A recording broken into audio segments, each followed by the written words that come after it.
It was always inevitable that I was going to play a kid's game that really didn't have an end, nor did it have a story of any kind. It's really just this fun little game that helps teach kids about numbers. So to count as beating it, I just played each minigame through once, as there really isn't an actual end to the minigame other than a time limit. Each of the minigames just comes up and it's like, hey, you can do these things, and then once the time limit is reached, it's over, and you just play again. But there isn't really anything other than a small score on the top right of the screen, so there's no way to know you've beaten it in any sense. And that's fine. That's exactly what it should be for kids, especially kids as young as 2, which this game is marketed toward. The first thing I want to say is that you can actually play this game with a special pad that you can stand on, quite like a Dance Dance Revolution dance pad. Now you can actually use a DDR pad. It says on the back of the game case you can. I didn't, because I didn't think it was very interesting, because it wasn't the pad that actually supposed to come with the game. So I didn't want to try that, but I do realize that there is a pad now, and I'm going to get it because there are a few more games that use it, and I can have my son try it. He's been a little rebellious about playing games like this. He wants to play one game, and it's Hot Wheel City Racing.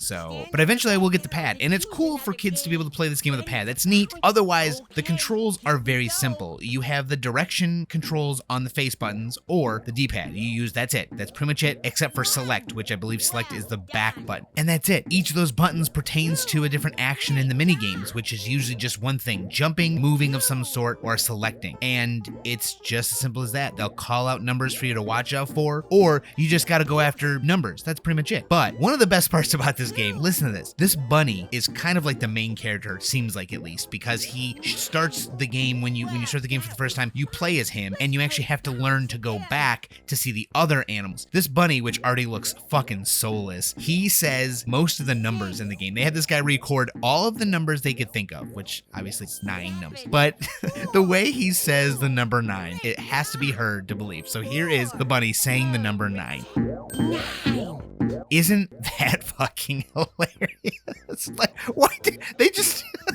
Who gave him that direction? Who was like, yeah, that's great, don't re-record that. Anyway, these first 3 mini games with the bunny are pretty friggin' simple, and they're all gonna be simple. I mean, I think it's obvious that it's going to be simple. But the first one is you run down these 3 lanes, and the 3 directions control which one you're in, left, right, or up. It actually controls what lane you're in, not moving to a different lane. So left is always the far left, right is always the far right, and up is always the middle. So you just press it and over and over and over, and you'll jump. And there's no goal other than to grab numbers and dodge rocks and trees and shit. The next one is going to be like a whack-a-mole kind of game with only 3 spots. They're going to give you a number. You can't jump on a mole with that number on his hat. That's it. The next one is jump rope. This one is super not at all about numbers. You just press your button, A button, doesn't matter what it is, when the light turns green, because that means it's going to go under his feet. And I think at one point I was just jamming on X, and then I realized if I pressed down or left or right or up, along with the face button, so square and left and circle and right, you could get them to mash differently. For some reason, they were like letting me mash faster, so I was just constantly jumping, and I almost never got hit.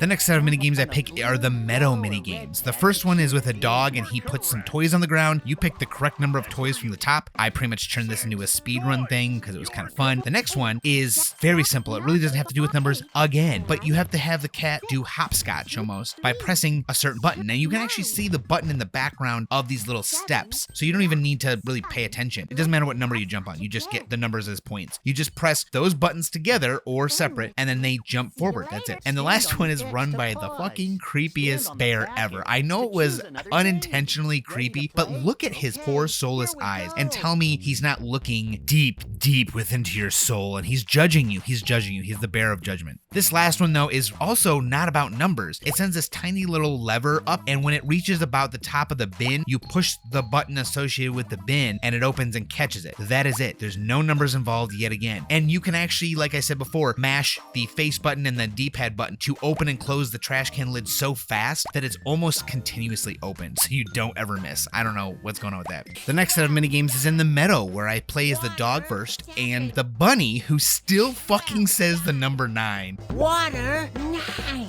God damn it, buddy, you fucking piece of shit. He tells you the number of flowers you're supposed to water, and there's just 4 spots for flowers, and you pick the correct one. The next mini game is super bizarre. It has nothing to do with fucking anything. You sit in the middle of these 4 little plots for garden, and the cat says to press the button for the area you want the flowers to grow in. And the problem with that is that there's no goal. I don't know what I'm doing. It's just flowers are popping up, and after you finish the time limit, those flowers don't disappear. So what am I doing? I'm just filling this up, and then then when it plays again, they're full, or they're mostly full, and then that's it. I don't understand what this minigame is. What am I doing? The last minigame has the goddamn bunny again, and the creepy bear, and you can just jam on the buttons to make him fly around the screen, which is pretty funny. This one is just, he just calls out a number and you gotta jump on it. For the last set of minigames, the first one is going to be hiding one number under these bells, and then they shuffle them around. And obviously for kids, this is very simple, so it's not fun at all, so I quit the minigame quickly because there's nothing other than doing that. The next minigame is Bubbles Smash, and it's just you get to choose. He says a number, the damn bunny says a number, and then you have to smash the bubbles. But I mean, you just press the button a couple times and smash the bubble, and that's the correct one. I messed around and did the wrong one a lot of times, and he just does not care, and he's like, "No, you're wrong," but he says 9.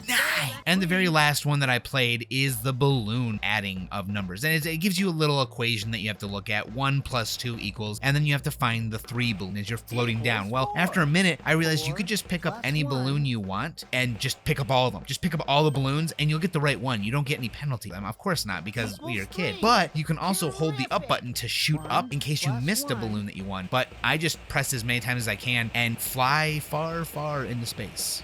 And that does it, folks. We played every single one of the mini games to some kind of completion, which doesn't exist in the game. And that means game number 28 beaten, because there's nothing else I can do in this game. So 28 games beaten of 4,218 PS2 games, if you didn't realize. Also, just another reminder, check the description. I have a Discord if you'd like to join. We don't have many members yet, but it's nice to have people come in if you would like to. Thanks for playing with me. See you later. All right, everyone, we're moving on to the guessing game.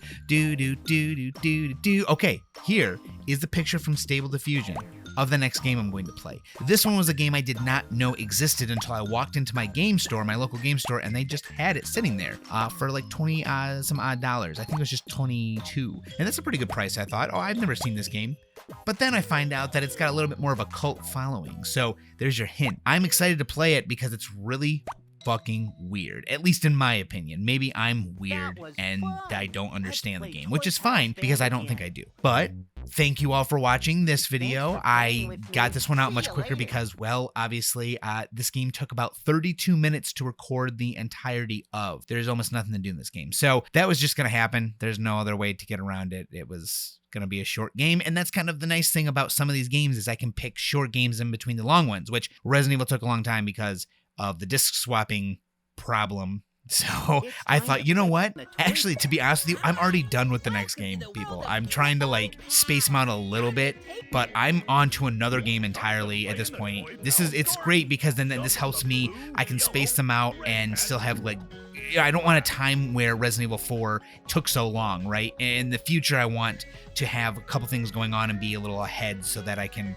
make the videos in a timely manner. I'd like to be a little more consistent. So thank you so much for watching.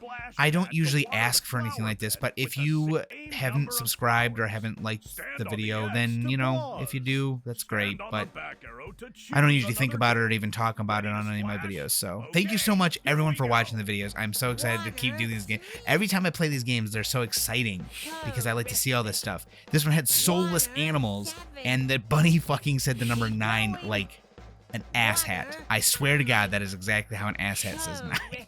Okay, everyone. I'll see you in the next video. Later.